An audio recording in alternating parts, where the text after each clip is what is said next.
abalungi be basinga obungi ababi.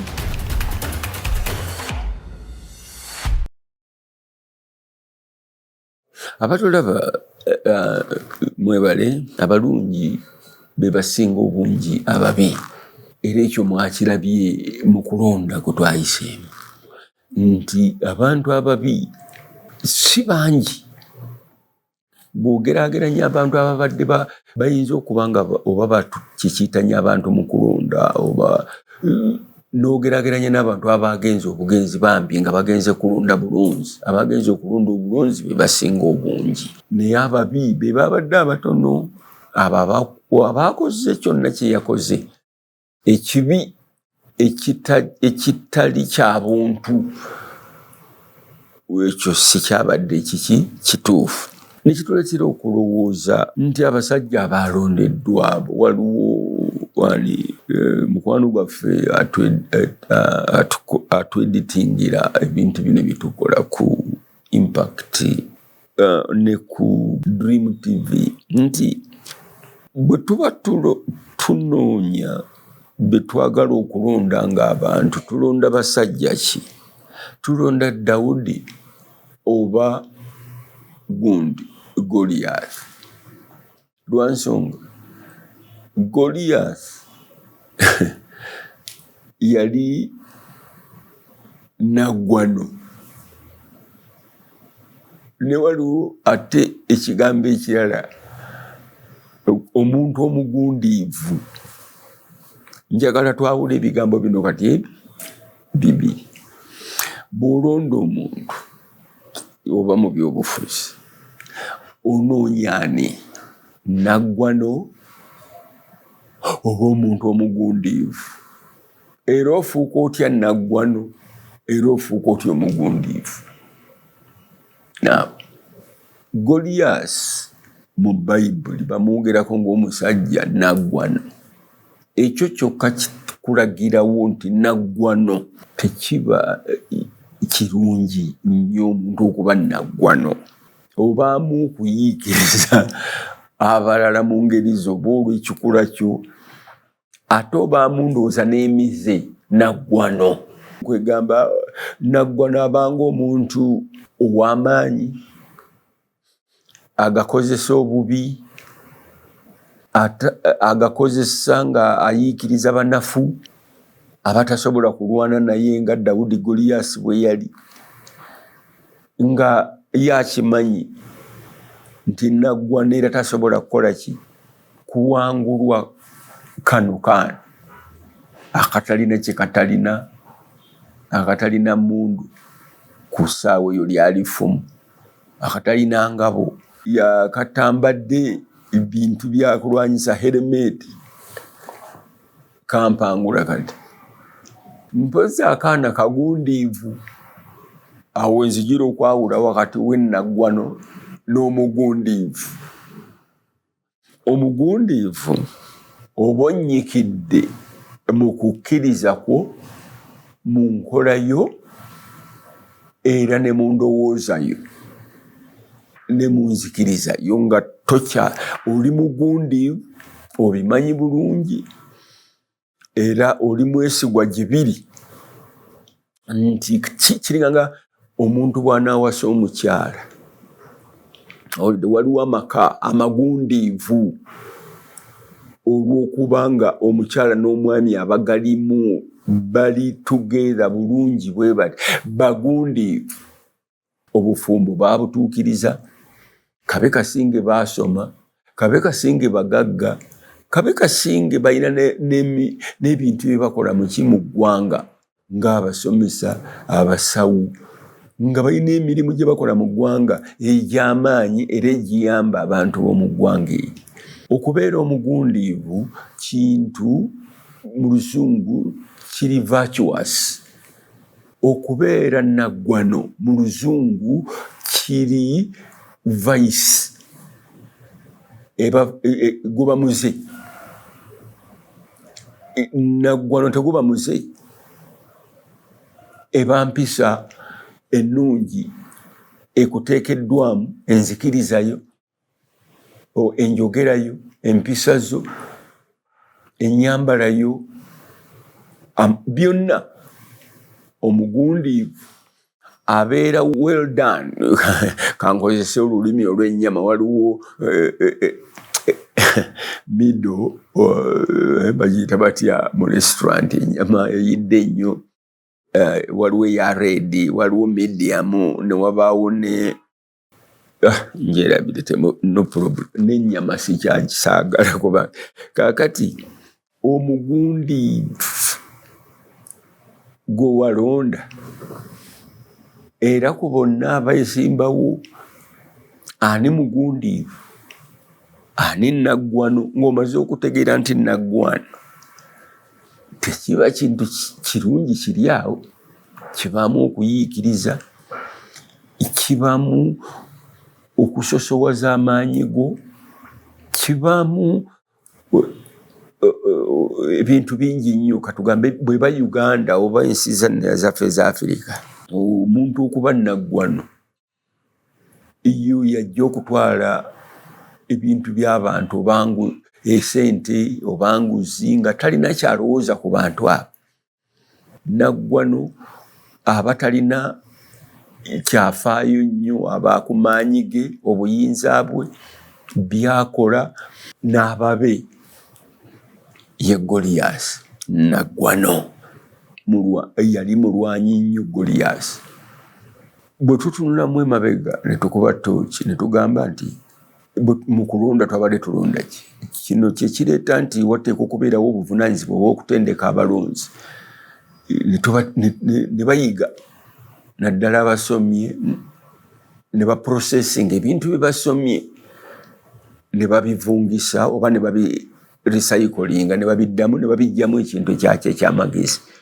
Omutawaana gwaffe nti abantu baffe abasomye tebannaba kuyiga kutranslatinga bintu bisomeddwa kubituusa ku muntu wa wansi ng'abantu edda bwe twagambanga nti jegejege ze sente zaali nga coins. So jegejege wogituukirako nga jegejege eba ya mwavu omugagga coins aba tazikwata baba nampapula. Naye kaakati mu kusoma mu information mulimu omuntu okumanya ekintu n'okivuunula wasoma busawo oba wasoma law naye ebyo bye wasoma okubivuunula n'obitranslatinga n'obiprocessinga n'obirecyclinga ne biba bya mugaso leero so that your history becomes legendary. Ekyo kye tulina okuba nga tufaako.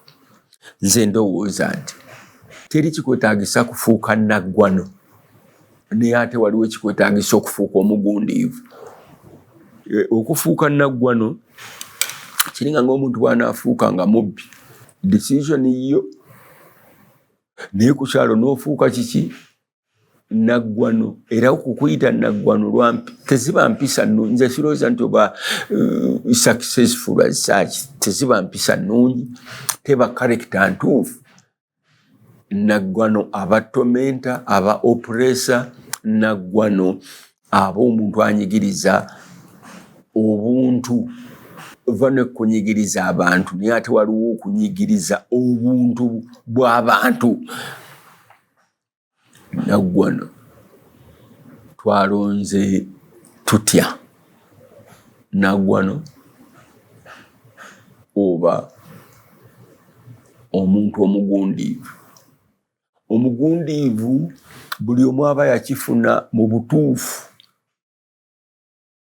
Abanga Bishop Bible bwemwogerako nti Bishop bw'onoonya wa Bishop oba onoonyeza omulimu omulungi naye nga tolina kikwogerwako kiri awo kiyinza kuleetera bizibu bantu ate ne bakwekengera nga ba Bishop baffe oba ba pastor baffe abamu bwe bali oba abakulembeze b'eddiini kitegedde. So walonze ki naggwano omugundiivu buli kimu akitereeza byonna ajja biyita mu bulungi. Omugundiivu talya nguzi. Omugundiivu teyeepankira ku bantu balala. Omugundiivu yeeyisa bulungi. Omugundiivu asaasira abantu. Omugundiivu ayagala abantu. omugundiivu aba ayamba abantu nga yawulamu ekigambo kino nk'oyo Bishop yakyogera nti okuwaayo akatono kikira okusaasira okungi. Ndowooza ekyo kiyinza okwawulira omugundiivu n'ennaggwano. Naggwano ajja kusaasira busaasizi. Ave oluusi aba atasobola ddala kuyamba naye nga naggwano ajja kusaasira. Omugundiivu ajja kuwa akatono. Omugundi ebibye biba nga biri well structured, n'omuzizo nazikwata bulungi, enzikiriza agirina, mu makanisa oba mu makerezi oba mu muzigiti gy'ali ajjumbira emirimu gya Katonda, ebintu bwe bityo, amaka gateredde, oyo ye mugundiivu. Ng'ali ashuwadde obutumuulu ate nga nekyakola kirina empeera ey'omu ggulu etali musaala ogwa wano. Kiri kye nagamba nti waliwo enjawulo wakati w'omulimu job mu Luzungu ne work. Bigambo bibiri bya Luzungu naye work ne job byanjawulo. Job gwe mulimu gw'ofunako omusaala.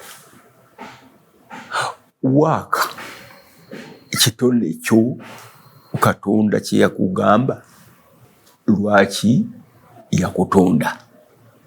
Ekitone ky'olina okuzuula ekyo byanjawulo. So in fact singa tunoonya abasajja abagundiivu mu parliament, kati parliament yaffe teriimu nnyo basajja bagundiivu, erimu bannaggwano. Awulidde? Omusajja aba oyinza okuba nga tewasoma oba nga wasoma oba nga kiki naye nga oli naggwano. Abasajja abali mu parliament yaffe abasinga bannaggwano, n'abaagudde bannaggwano, si basajja bagundiivu. Nze tosaagala ompite mugundiivu nedda, kubanga ebintu bye tuyisemu historically nga bwe nabagambye bibadde bingi. There is a very big difference between ekyo kye tubadde olw'ensonga eyatuteekebwako obufuzi obutali bwaffe, biki byonna, naye okwo kwekwasa tekikyagasa anymore. Right now kye twetaaga si bazungu baatufuga, so si biki bye batubba, resources ze baagala okutubba, nedda. Twetaaga abasajja abagundiivu Abafirika abajja okuggyayo ebyaffe nga basobodde okuinterpretinga technology wa West ne bamussa wansi n'omuntu ow'omukyalo n'amutegeera.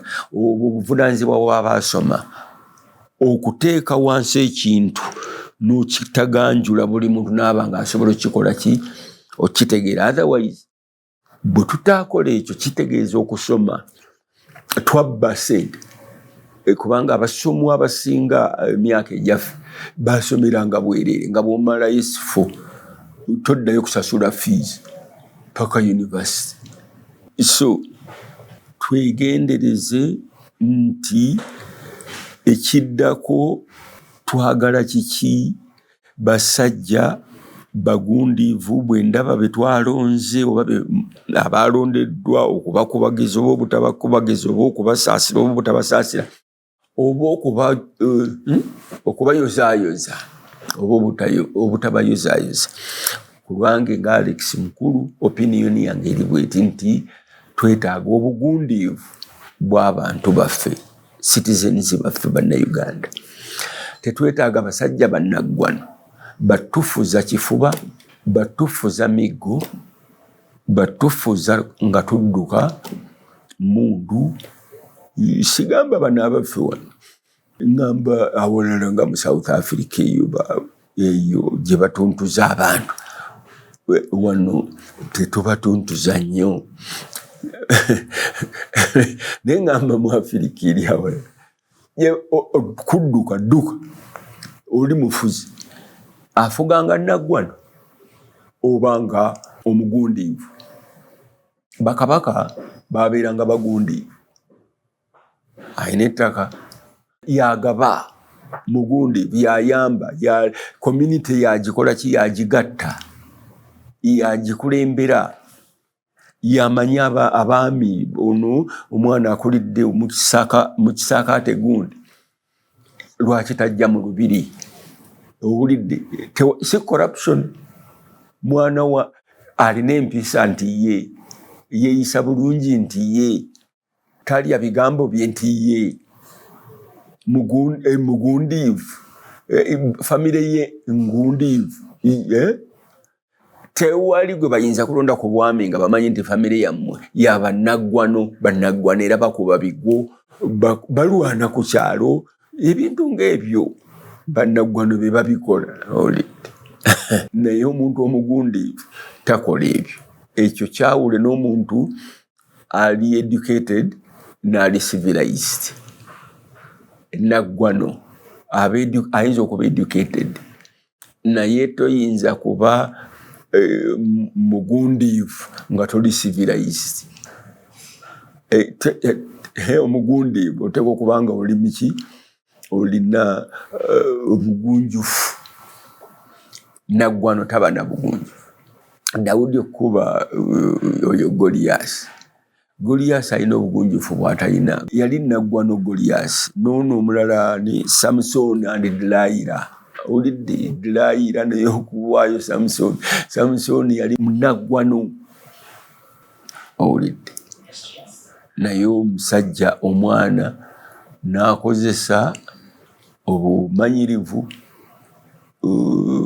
obuvunaanyizibwa obugunjufu byonna yalina empisa yalina okukkiriza kitaawe ali mu ggulu byonna ebyo ye muntu omugundi olina eddiini nti ye olina amaka nti ye mukyala baana byonna nti ye bali bulungi nti ye abo bwe tunaabalonda gye bajja kujja tujja kubafuna nga bannaggwano ng'abazungu bagenze nga tubawangudde abayindi waliwo entalo ezo ze tukyalina okuwangula empolampola education okugivungisa okugitranslating ogiprocessinga ne tutegeera nti fridge bagiyita batya mu Luganda refrigerator bagiyita batya mu Luganda tetukimanyi naye ebyo byonna bye tulina okumanya okusobola okutuuka ku kulonda kwaffe nga tugamba nti olwo gwe tugenda okulonda bw'aba mugundiivu ebyo bye tujja okuyiganga kyeki refrigerator tugiyita tutya mu Luganda kino tukikola tutya bakikola bati naye bwe tunagenda mu maaso n'okulonda bannaggwano tetujja kumalako lwa nsonga teri kibi kiwangula kirungi era abalungi mugume teri ffe mu firimu gye tuba ne mu theatre always ekintu omuzannyo omulungi nkyogedde emirundi ndooza kati guno gwakusatu nkiddamu omuzannyo omulungi firimu ennungi yeeyo omuli oyo gw'oyagala okole ki ofaanane so tubeere nga twagala okulonda abo be twagala okukola ki okufaanana bwe tuba nga twalonze bulungi nga tetwalonze naggwano ensi ejja kutambula bwe tuba twalonze naggwano tujja kuba mu kaseera ezinga emmotoka bweseerera naye nga tetambula so buli omu kaakati yeetegereze yeekube mu kifuba ntooke luli nabadde nkyamuukiridde oba bampadde ssente naye ddala nalonze ekituufu nalonze omuntu omutuufu omugundiivu tawetwa mugongo naggwano awali akamenya waagenda waawulidde akamenya ng'Abaganda bagamba omugundiivu takyusa bigambo bye omugundiivu tabba sente za gavumenti. Omugundiivu abeera muntu wa mpisa nnungi. Omugunjufu atuula butuufu aba byonna. Omugundiivu kimalayo byonna. Education, mpisa, culture, faith, and your contribution to the world. Nti tujja kwetaaga abasajja bano abagundiivu bangi. Weebali already, abamu weebali. Naye batya okuvaayo. Naye nga weebali era ekiseera kijja kutuuka baveeyo. Ate ne bannaggwana abalala bajja kujja. Mujja kulaba ng'ate waliyo ne naggwana omulala akoze eki, azaalibwa. Abo ba Putin mubalaba kaakati. Bannaggwano nno. Trump naggwano. Netanyahu naggwano. Oba osobola obbigata neesiba neera kibanga abaagasse omunnyo ne ssukaali. Zelensky basajja bonna bannaggwano. Emmundu tuula wansi, bw'otatuula kuba mundu tokola kino, bw'okikola sijja kuwa ssente zino. Owulidde ebyo nabyo gyebiri. Ebyo tebikolwa abagundiivu baaliwo basajja badda oba bajja buzzi mu maaso ng'akatabo kali oba ani yakawandika Beautiful Ones Are Not Yet Born.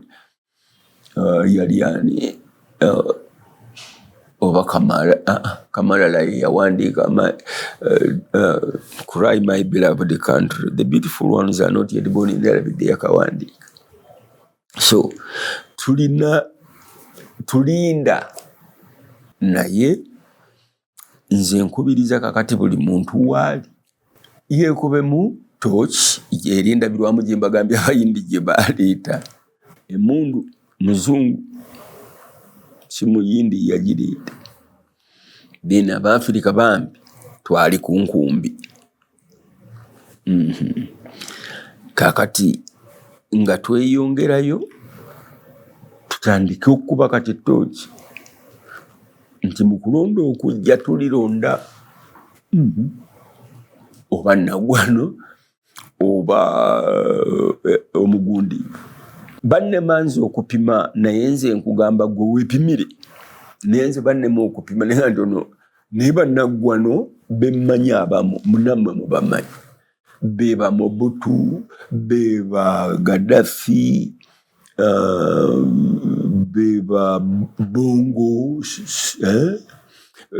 baani abalala bwe batyo abo. Abantu abo tubate tulunde ekkola enkumbi tekitegeeza eno ey'omu ki. Enkumbi kola. Do we have work oba tulina job? Job gwe mulimu ogukuwa omusaala. Work kintu kya Bwakatonda. Nti kiki? Musajja yakola oyo era alwanye olutalo olulungi nga Bayibuli bwegamba. Pawulo bw'aga nti alwanye olutalo olulungi. N'olw'ensonga eyabandaba njagala nnyo tutunule okuva kati nti mu makaago olina abaana ow'omukyalo mwalonze mutuule mugambe naye gwe twalonze naggwano oba mugundiivu. Mu bukulembeze bwonna tetwetaaga bannaggwano, twetaaga bantu bagundiivu. Nga ye kennyini tajjula. Omuntu gwe bw'oba tojjula. Bwenze bwe nali ndokoka omusajja Banamwe yansabira wano wammanga ku Ngalabi we namusanga. Naŋŋamba nti kankubuulira Alex, toyinza kuwa muntu ky'otakola ky'otalina. Bw'oba oyagala kuleeta ddembe sooka olifune. Nange ne nkola ki? Naffe bwe tuba twagala eddembe obugundiivu tusooke ki? abakulembeze baffe nga basajja bonna bagundiivu tebajjula therefore nga baagala abantu era nga babayamba. Tulina abagagga wano nze bemmanyi abasajja abagundiivu abayamba abaavu ate ne wabawo abasajja abagagga bannaggwano nga tebalina kye bayamba. Mubamanyi abagagga baffe abayamba n'abatayamba. Abatayamba be bannaggwano, abayamba be bagundiivu. Mukama waffe yeebazibwe nnyo.